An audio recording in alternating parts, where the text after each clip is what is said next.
Répondu à ma question, merci beaucoup. Mais je craignais, c'est vous qui êtes mon invité et vous me reposez des questions. Ouais, les questions que je vous pose, il fallait que je vous les pose pour savoir si vous connaissez. Parce que les gens vont dire aujourd'hui, les gens peut-être sont ici, ils vont dire aujourd'hui qu'ils ne connaissent pas Mohamed Ouais, Loum. Et des gens vont dire qu'ils ne l'avaient pas vu quand on l'avait arrêté. c'est S'il ça. était sorti de quelque part seulement pour venir parler de l'histoire, on allait C'est dire, ça. mais toi, tu es sorti d'où? Mais quelqu'un qui a été arrêté devant nous et qui est gardé en prison pendant longtemps, qu'on a libéré après tout, on ne nous a rien dit. Comment on l'a libéré? Et puis jusqu'à présent, le Togo qui s'est arrêté même les gens, quand les gens sont en live dans leur chambre, ils viennent les arrêter, ils n'ont pas encore trouvé le Vraiment, coupable ou les coupables qui ont vraiment. brûlé leur marché. Ouais. Oui, Bon, maintenant, il y a quelqu'un qui a écrit là. Et maintenant que le M66, ces braves jeunes qui ont lancé les hostilités contre le régime, contre le pouvoir de fort, et bon, les jeunes sont sortis, mais c'est nos mamans. Bien sûr qu'elles ont fermé le marché, mais personne n'est sorti parmi ces mamans-là pour soutenir l'action du M66. Est-ce que c'est la peur ou bien c'est quoi? mais M. Mokhtar, vous savez que depuis fort longtemps, depuis la nuit des temps, la peur, c'est-à-dire la façon dont les gens... Mais vous voyez, est-ce que vous avez cru qu'on peut encore jeter les cadavres dans Toba, dans la lagune? Qui aurait cru? Mais Les gens sont prêts avec, à tout. avec le régime, faut tenir compte de tout, hein. Oui. Ils sont Donc, capables de tout. imaginez, nos mamans veulent bien. Quand on a laissé la possibilité au peuple en 2017 de s'exprimer dans les rues, vous avez vu ce qui s'est passé? Mhm. Vous Ouais, avez vu la masse qui est sortie? ouais, Tout le monde veut ça. Mais pourquoi déjà on dit qu'il y a une marche et puis la nuit déjà les veilles, les gens, on met les 12-7 dans les coins, on met des AA-52, on met l'arsenal partout dans les coins, dans les quartiers. Parce que c'est pour vous dire qu'on va vous tuer. Mais pourquoi est-ce qu'on met des gens en civil armé pour tuer? Ça veut dire qu'ils ne veulent pas qu'on reconnaisse que c'est les militaires qui tuent. Ou bien, maintenant c'est comme ça. Donc nos mamans, ils ont déjà vécu beaucoup de choses. Elles sont déjà traumatisées par toutes leurs richesses qu'elles ont perdues. Vous pensez que nos mamans ne sont pas derrière le M66? Là, vous vous trompez, monsieur Mokhtar. Nos mamans sont derrière le M66. Les ah gens qui sont bon, sortis avant-hier, le 6 et le 16, tout ça là, c'est des gens qui sont décidés à mourir s'il le faut. Parce que le peuple togolais n'a pas encore l'esprit révolutionnaire. Soit on meurt, soit on gagne. C'est ça. C'est ça au fait qui reste. Sinon, tout le monde veut dégager ce régime. Qui ne sait pas que c'est une magouille à la fin de 20 ans de changer le truc à un régime parlementaire, à une d'accord. 5e république. Qui ne sait pas? Même les enfants de 5 ans savent. Mais jusqu'à présent, là, même dans UNI, ils savent que ce n'est pas normal. Mais quand ils vont ouvrir la bouche, on va les égorger. Donc, ils préfèrent s'asseoir, manger, prendre l'argent, manger, boire, tukutu, whisky, avec Afanando, avec leur famille tranquillement, et attendre un jour mourir. Voilà. Que, oui, c'est ce qu'ils font. Que de dire qu'ils vont parler et on va les égorger. Ceux qui ont levé le petit doigt ont été égorgés. C'est ça le problème. Donc, si nos mamans ne sont pas sorties, elles ont quand même fait preuve d'abstinence d'aller au marché. Et nos mamans ont fait preuve aussi, le jour des élections, de dire non, elles ne sont pas sorties pour aller voter. Donc, c'est déjà une réponse, M. Mokhtar.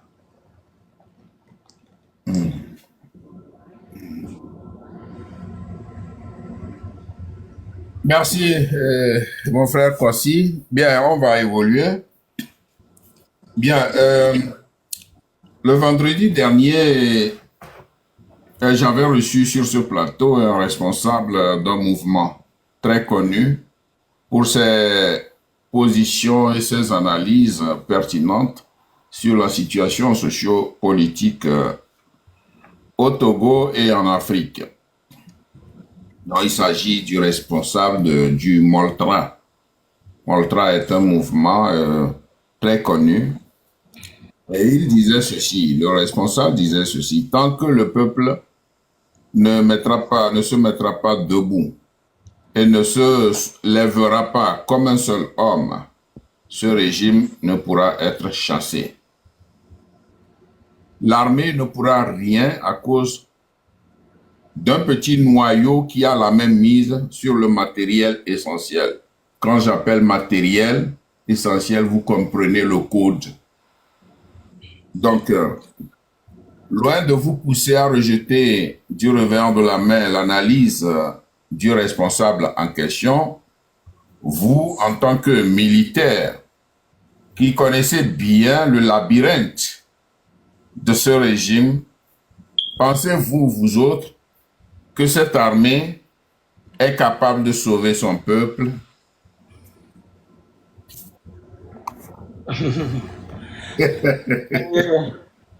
Oh yeah. Bon, je vais Oh répondre à cette yeah! question comme ça. Oh yeah! L'armée togolaise, je vais d'abord vous dire quelque chose. L'armée togolaise est une armée de nom, juste de nom. Parce que, Ah bon?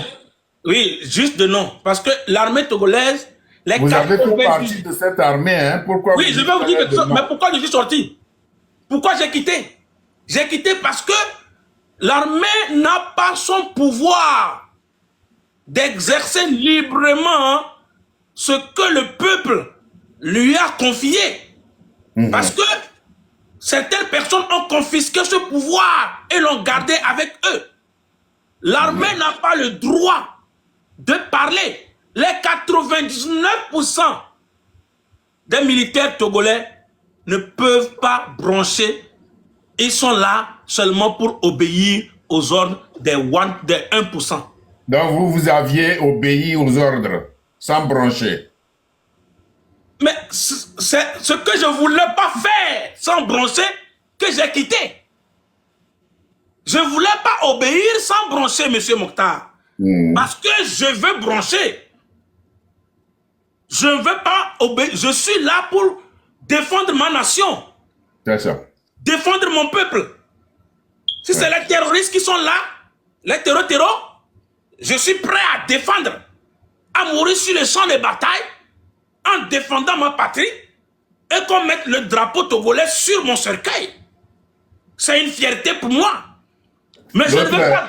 Le responsable du Moltra disait même que, à part ce noyau qui est autour de Fort, qui a la même mise sur le matériel essentiel, les autres soldats, tous les autres militaires, que ce soit gendarmes ou policiers, ne sont que des civils habillés, entraînés. Mais ça, c'est vrai parce que ils sont là seulement pour monter la garde à la grande porte et dans les maisons des officiers, des ministres et autour de...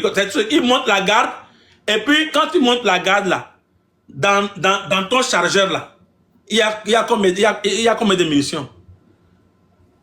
On te donne 5 munitions, tu vas avec et quand tu reviens, on retire en même temps. C'est ça. Bon, tu n'as même pas le temps de garder rien. Il y a des gens qui ont des paquets de munitions à la maison. C'est pour eux. Des armes à la maison. Comme quelqu'un comme le général Katanga, qui est en prison aujourd'hui. Quelqu'un comme ça, il va à la maison avec ses armes. Et quand il va chez lui, il y a des armes. Donc ça veut dire que... Son matériel. Il y a le matériel, voilà. Il y a le matériel. Donc, 24 heures sur 24, il peut utiliser ce matériel pour faire ce qu'il veut.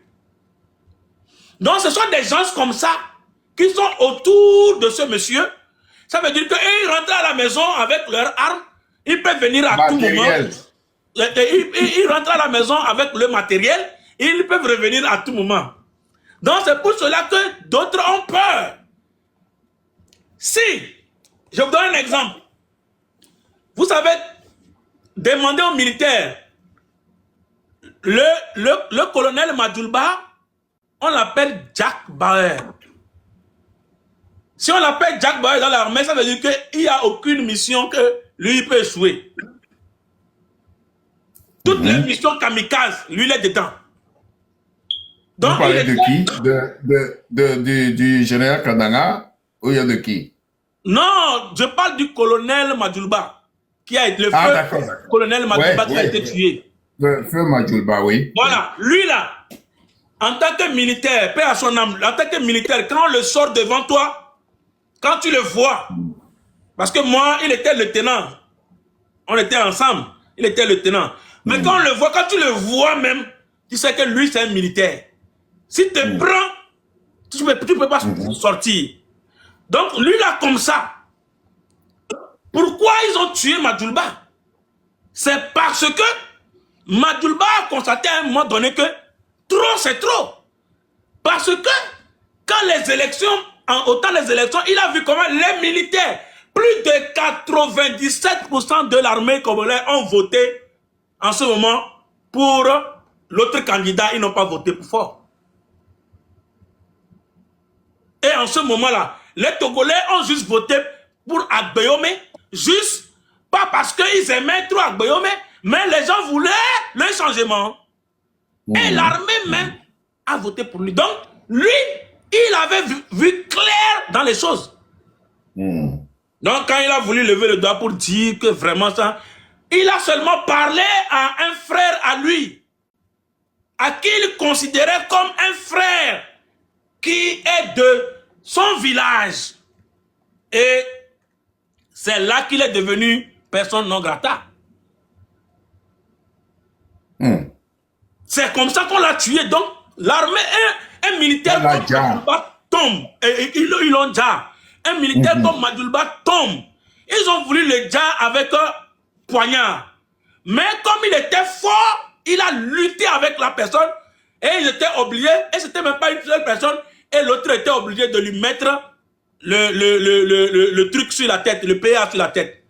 Donc c'est comme ça que les choses sont passées. Donc lui qu'on a tué, bah, imagine un peu, tout le monde le considère comme un Jack Bauer. Si on a tué Jack Bauer dans le film. Oui, il était vraiment costaud, mais géant. Si Jack Bauer est mort dans le film 24 heures chrono, donc le film est terminé. Donc c'est ça au fait qui fait que les militaires actuellement, ils ont peur parce que les armes là, les militaires que vous voyez avec des armes là, il n'y a pas de munitions. Les munitions, quand on donne les munitions à certaines personnes qui sont milices dans l'armée, eux, quand les gens sortent pour manifester, on leur donne des munitions juste parce que eux, on a confiance en eux que eux, ils pourront tuer. Mais les vrais militaires ne vont pas tuer. Les vrais militaires ne vont pas tuer. Les gens ont peur de quitter l'armée tout simplement. Mais il n'y a pas une armée en Afrique de l'Ouest ici ou bien en Afrique où les militaires ont déserté plus que le Togo. Les gens désertés, plein de déserteurs. Trop même parce que les gens ont trouvé que, au fait, c'est une prison d'être militaire au Togo. C'est de l'esclavage volontaire. Dans quoi tu te mets? Donc l'armée, tous les jours, l'armée est en train de chercher ses moyens pour sortir le peuple dans cette souffrance. On a vu la liste des déserteurs tout récemment. Je crois Ferdinand Ité avait publié la liste des déserteurs. Ils sont au nombre de... Enfin, ils avoisinent 600 soldats qui ont déserté l'armée. Oui. Maintenant, ce que je vais dire, c'est que les gens, l'armée doit comprendre qu'ils sont là pour se sacrifier. Les gens meurent tous les jours à Dapaon, au front, en défendant l'intégrité de notre terre. Et eux, ils sont au camp. Ils ont peur de se mettre en action. L'action doit être collective. Ce n'est pas toi seul. Mais n'attendez pas qu'un général, un colonel, si vous avez vu au Burkina, c'est un capitaine qui a pris la reine, c'est parce qu'il y a des généraux qui ont eu peur. C'est parce qu'il y a des colonels qui ont eu peur. Si vous avez vu en Guinée, un caporal-chef, un capitaine avait pris, comme Dadis Kamara, il y a eu un caporal-chef qui avait pris au Libéria, c'est que même un soldat de première classe peut prendre position. Et les autres vont suivre.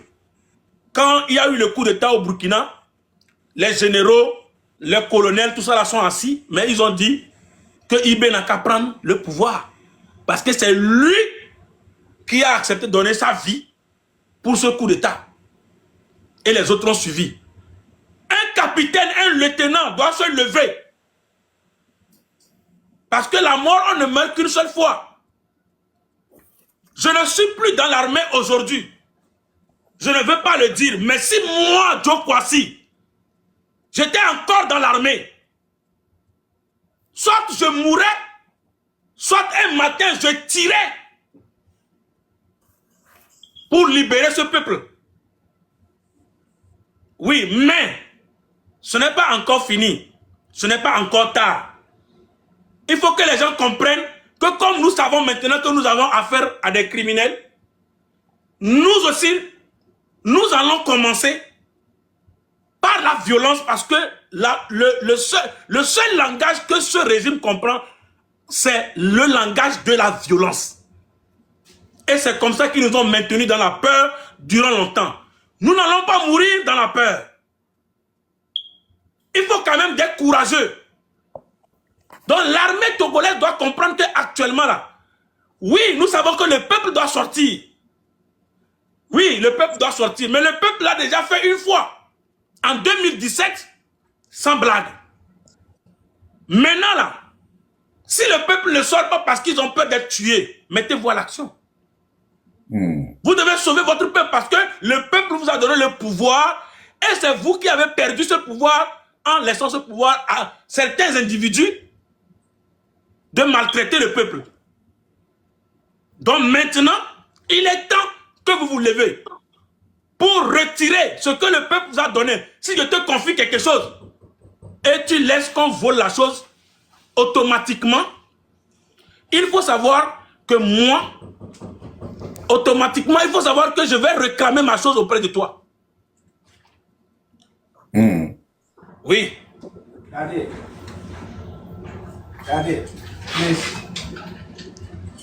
Je vais réparer, je vais réclamer ma chose auprès de toi. Ok? Donc c'est comme ça que je dis, excusez-moi. Donc l'armée togolaise doit comprendre qu'il est temps qu'il sauve le peuple. Il ne faut pas attendre que le peuple se lève d'abord. Le peuple doit sortir, c'est normal. Mais que l'armée fasse son boulot. Et vous allez voir comment le peuple va vous soutenir. Les gens sont prêts à sortir, les gens veulent sortir, mais tout le temps on les tue. Tout le temps on les massacre. On les ja. On les ja. Tout le temps on les ja. Donc, franchement parlant, dire que l'armée togolaise n'a pas la volonté de libérer le peuple, c'est faux. Mais c'est qu'ils doivent laisser tomber la peur. Oui, Ils doivent arrêter d'avoir peur et se sacrifier pour le peuple. Ce combat, c'est un sacrifice. Ce combat que nous sommes en train de mener est un sacrifice. Et sans ce sacrifice, nous n'allons jamais aboutir parce que l'ennemi devant n'est pas prêt à négocier ou bien à partir. Non. Ils veulent rester mourir au pouvoir. Oui, la dernière fois même, mon invité disait que bon, les gens racontent que Faure est affaibli, il a le visage de quelqu'un qui est stressé, quelqu'un qui, enfin, un enfoiré tout court, qui ne pourra plus rien faire et il est fatigué, risque de partir. Alors, mon invité disait, les gens se trompent.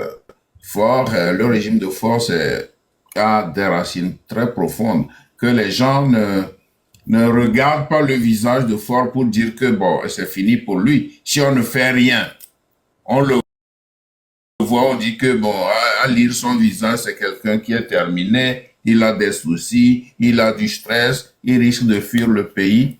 Non, le camarade disait non, de ne pas lire le visage de Faure. Et même s'il est fatigué, il faut que le peuple se mette debout, effectivement, pour chasser Faure.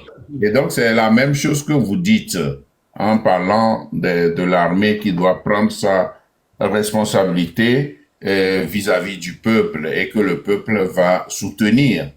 Voilà. Prof. Faure Gnassingbé est habitué à cette tension. Il est habitué à tout ce qui est en train de se passer. Parce qu'il est venu en 2005, c'était vraiment catastrophique, il sait comment. Mais il se remet toujours. C'est-à-dire c'est quelqu'un qui est habitué.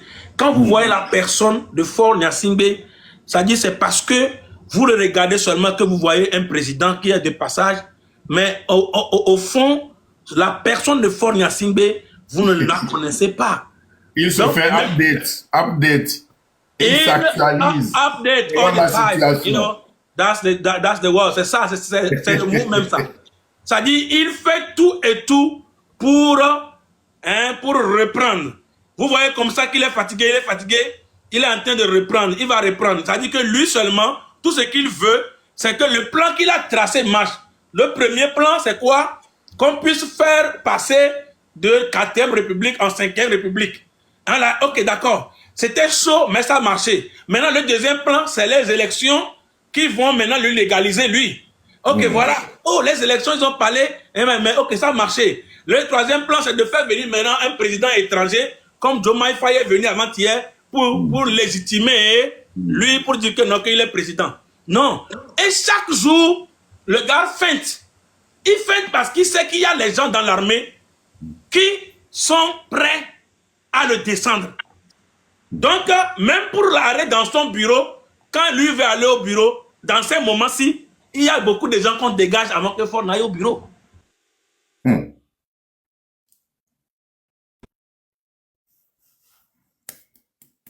Ne m'appelez pas quand vous me voyez en live. Vous me voyez en live et puis vous m'appelez. Je ne comprends pas.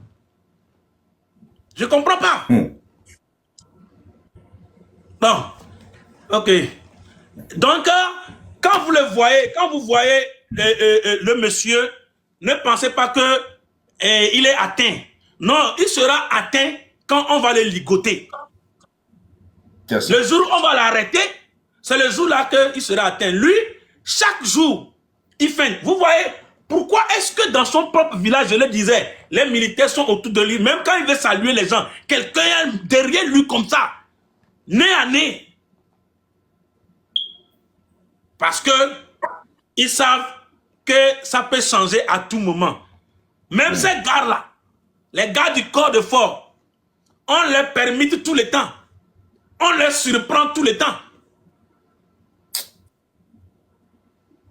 Donc, c'est comme ça. Il faut comprendre que ne regardez pas Faure à la télé pour dire qu'il est abattu. Ou bien quand vous le regardez que non, qu'il a des problèmes. Non. Lui connaît tous les problèmes. Lui-même connaît tous les problèmes. Il sait ce qui se passe. Ce n'est pas quelqu'un où on dit que oh, c'est son entourage qui fait les choses. Lui-même, il ne sait rien. Non, il sait tout. Tout. Si on est parti arrêter Amron à la maison, ne pensez pas que c'est quelqu'un qui a pris la décision sans que Faure ne sache. Faure était au courant. Jusqu'à tout le trajet que Amron a fait, Faure était au courant. Sinon, celui qui est le chef de sécurité, le chef même de la sécurité de l'escortage de Faure, comment on peut amener Amron chez lui? C'est là où on a rasé la tête d'Amron. C'est lui qui détient les cheveux d'Amron et la barbe d'Amron aujourd'hui. Oui, et celui-là qui a envoyé les 25 millions pour négocier avec Amron là. Mais c'est elle, vous avez vu avec le président, soi-disant président, faisant les tours à Kara. Oui, maintenant là, vous allez me dire qu'il n'est pas au courant. Mais lui, il est au courant. de tout ce qui se passe. Même Mohamed Loum est venu dire que Fort même l'a parlé. Mais vous ne croyez pas? Vous ne voulez pas croire? Mais des criminels sont à la tête de l'État. Des gens sans conscience décident de notre avenir. C'est de ça qu'il s'agit. Oui. C'est pour cela que nous devons nous lever pour mourir pour ça. Mourir pour la bonne cause. Tu peux faire un accident sur ta moto, tu meurs. Tu peux être tombé malade, tu meurs. Mais le Togo là, on a vendu le Togo à fort. Oui. Tu sais quoi, même si on vend quelque chose, si on te vend quelque chose, on peut te donner l'argent du double pour que tu nous libères ça, quoi. Bien. Donc l'armée togolaise peut libérer le pays. C'est la peur qui doit sortir de côté. Je sais, ils sont en train de... et puis il y a deux camps. Ils sont en train de faire... Il y a deux camps. Ils font les choses, c'est qu'ils doivent faire les choses ensemble. Il y a un camp qui va chercher à faire un coup d'État et ce camp-là, c'est un camp que la France envoie. Et il y a un deuxième camp qui va chercher à le faire vraiment pour libérer le peuple. C'est comme ça. Mais la peur doit quitter. La peur doit quitter vos cœurs. Nous tous Reprenez-moi cette partie. Il y a un camp et il y a un autre camp. Reprenez ça. Il y a deux camps. Oui. Actuellement, si vous voyez M. Faure Gnassingbé aller en Russie pour négocier avec l'armée, c'est parce que il est en train de perdre un peu, il est en train de désobéir un peu à la France. Donc, il cherche un autre protecteur. Comme il voit que dans l'AES, les Russes, quand ils sont là, les Français, tout ça là, ont peur de cette puissance aussi. Donc, il veut négocier avec la Russie pour sa protection. Quand Faure va négocier l'armée là, l'armée russe là, ce n'est pas pour vous protéger le peuple togolais.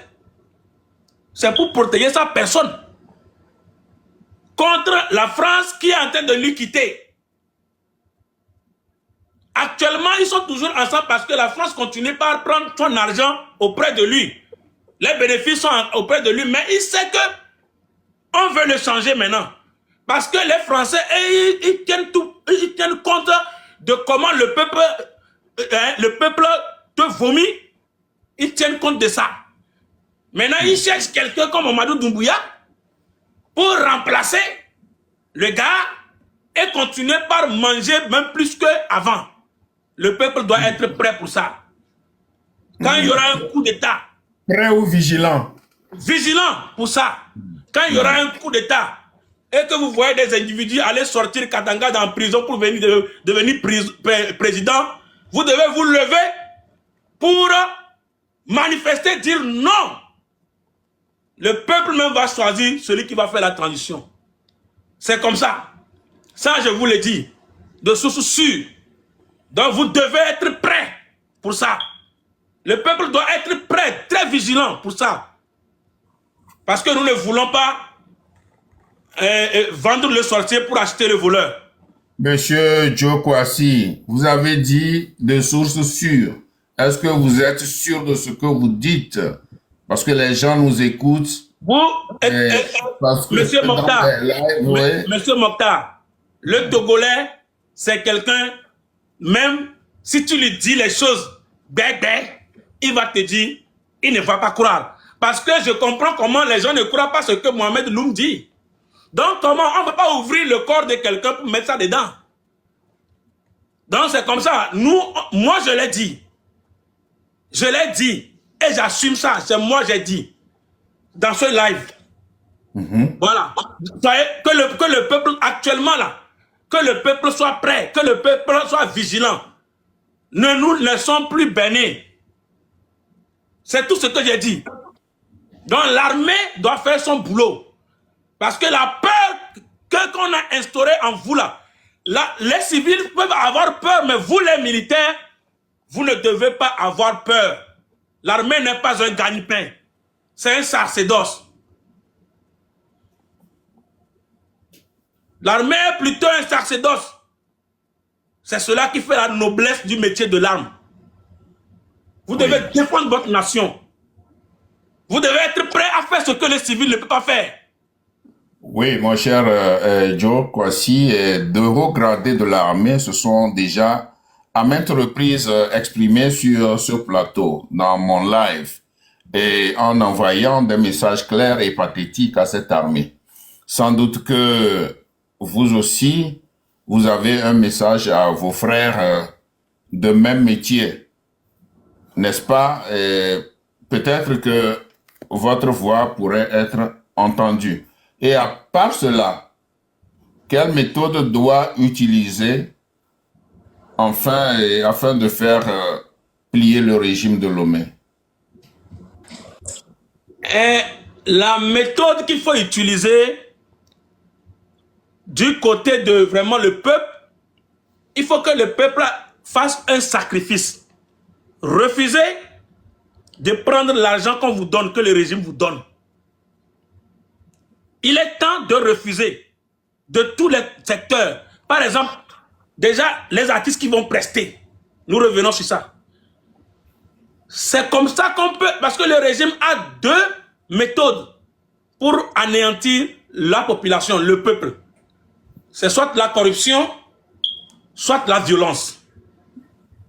Donc, soit ils vont vous violenter et ils vont chercher, quand vous tenez, ils vont chercher à vous corrompre, comme ils ont fait à Amron.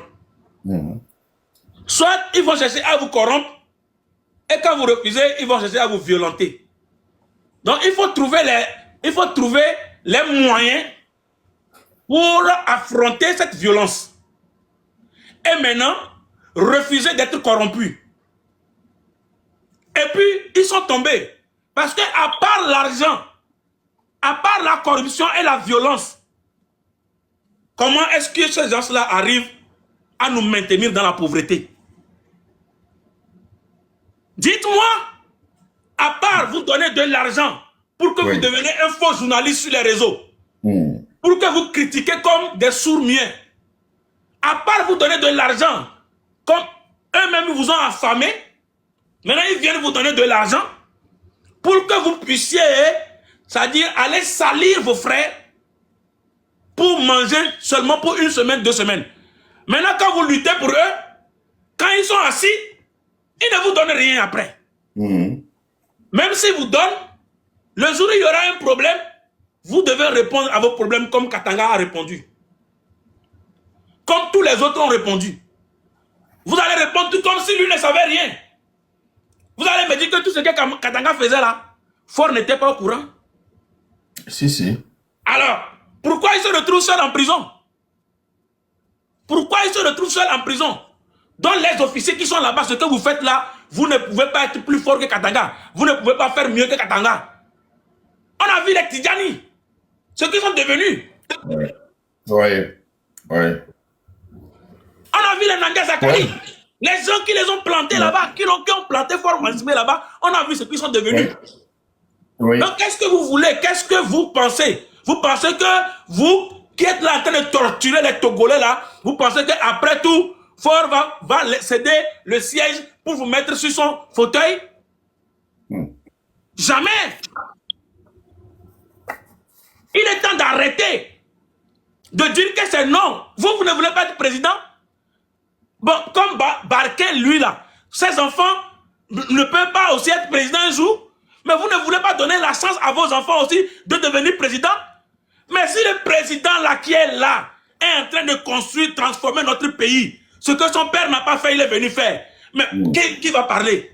On a honte de présenter le Togo comme notre pays. À cause de comment notre pays est construit. La route que les gens empruntent de Lomé jusqu'à Saint-Cancy, le port là, les gens empruntent, la route là, c'est 2 voies seulement. C'est une seule voie où une voiture passe, l'autre passe. Pourquoi? Avec tous ces milliards là, les gens se sont mis là-bas pour vraiment nous mettre à terre. Nous, on ne bénéficie de rien. Quand tu envoies les bagages au port, un gars vient, il ouvre, il dit ouage, Et puis il donne combien il veut.